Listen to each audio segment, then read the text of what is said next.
بسم اللہ الرحمن الرحیم رب اشرح لی صدری ویسر لی امری واحلل عقدۃ من لسانی یفقہوا قولی رب زدنی علما۔ السلام علیکم۔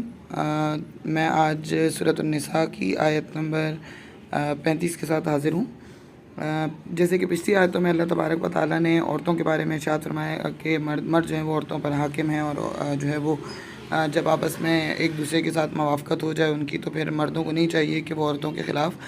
جو ہے وہ کوئی راستہ ڈھونڈیں ان کو ٹارچر کرنے کا یا ان کو تکلیف پہنچانے کا۔ تو آگے والی آیت بھی پچھلی آیت کے ہی کنیکشن میں ہے، آیت نمبر 34 کے کنیکشن میں۔ وَإِنْ خِفْتُمْ، اور اگر تم ڈرتے ہو، شقاق بینہما، اگر تم خوف رکھتے ہو اس بات کا کہ وہ دونوں آپس میں ضد لگا کر بیٹھ گئے ہیں، یعنی دلوں میں دوریاں پیدا ہو گئی ہیں کسی بھی ریزن سے، کوئی بھی وجہ ہو، ایسی کچھ ایسا معاملہ ہوا، اچھے بھلے رہ رہتے لیکن اس کے بعد کوئی ایسی بات آئی، کوئی ایسی چیز آئی جس سے دونوں کے دلوں میں گرا آ گئی اور دونوں اپنی اپنی ضد پر اڑ گئے۔ کبھی کبھی ایسا ہوتا ہے معاشرتی معاملات میں کہ مرد اور عورت جو ہیں، چاہے وہ کسی تیسرے کی وجہ سے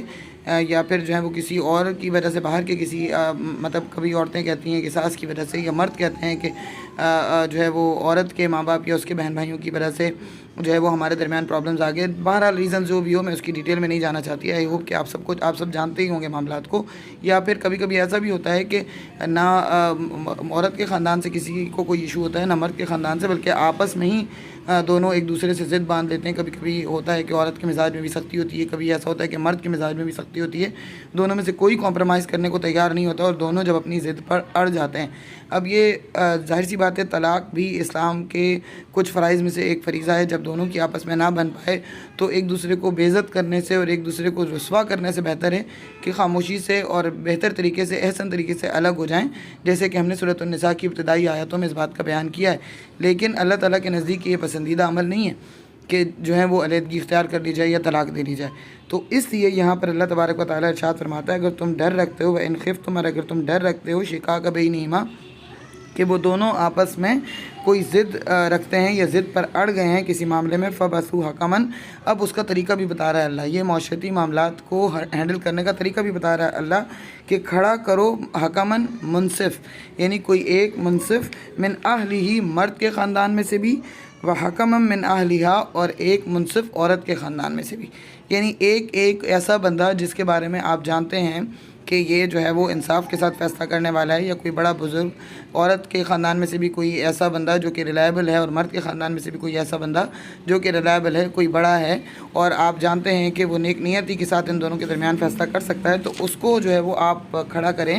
تاکہ وہ دونوں کے بارے میں، کبھی کبھی ایگو انسان کے بیچ میں آ جاتی ہے، وہ بات عورت بھی جو ہے وہ موافقت کرنا چاہتی ہے، مرد بھی، لیکن بیچ میں انا آ جاتی ہے، ایگو آ جاتی ہے کہ نہیں میں کیوں جھکوں، میں کیوں جو ہے وہ اس کی بات مانوں، اور اسی طرح کبھی کبھی مرد کے سامنے بھی انا آ جاتی ہے، دونوں اپنی اپنی انا میں آ جاتے ہیں۔ تو وہ جو منصف ہوگا، ہو سکتا ہے کہ وہ دونوں طرف کی بات سن کر کوئی بیچ کی راہ نکال لے، اور طلاق جو کہ اللہ تعالیٰ کے ناپسندیدہ ترین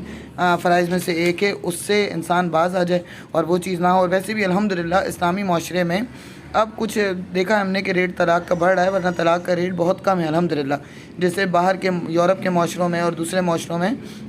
اگر ہم دیکھتے ہیں تو معاشرتی معاملات کو اتنا زیادہ اسٹرانگ نہیں ہوتے، اور فوراً ہی شادیاں ہوتی ہیں اور فوراً ہی طلاقیں ہوتی ہیں، لیکن الحمدللہ ہم مسلمانوں میں بہرحال پھر بھی اس کا ریشو کم ہے، اور اللہ تعالیٰ کم ہی رکھے جس راستے کی طرف جا رہی ہے دنیا۔ تو اللہ نہ کرے کہ ہمارے درمیان بھی، ہم لوگوں میں بھی یہ چیز آسان مطلب نہ سمجھے لوگ اس کو اور اس کی طرف نہ جائیں۔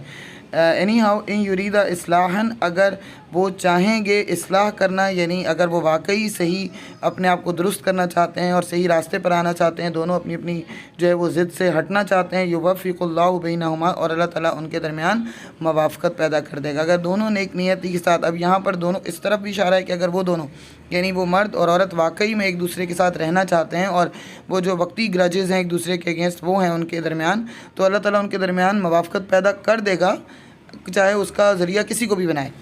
لیکن دوسری طرف اشارہ یہاں پہ بھی ہو سکتا ہے کہ وہ جو منصف جو کھڑا کیے ہیں دونوں، ایک مرد اور ایک عورت، دونوں کی طرف سے ایک وہ دونوں جو ہیں وہ اگر ان کا ارادہ نیک ہے، وہ نیک نیتی کے ساتھ ان دونوں کے درمیان اصلاح کرنا چاہتے ہیں، تو اللہ تعالیٰ ان کے درمیان موافقت پیدا کر دے گا۔ تو یہ دونوں صورتوں میں جو ہے وہ ہو سکتا ہے استعمال یریدہ کا لفظ، کہ چاہے وہ میاں بیوی کے لیے ہے یا چاہے ان دونوں منصفوں کے لیے ہے، لیکن بہرحال اللہ کو پسند یہی ہے کہ وہ دونوں آپس میں صلح کر لیں۔ لیکن خدا نخواستہ اگر کوئی صورت نہیں بنتی ہے تو بہرحال طلاق اور خلا کا حق تو موجود ہے۔ ان اللہ کان علیماً خبیرہ، بے شک اللہ تعالیٰ جاننے والا ہے اور باخبر ہے، یعنی اللہ تعالیٰ تمہاری نیتوں کو بھی جانتا ہے، موافقت کروانے والوں کی بھی اور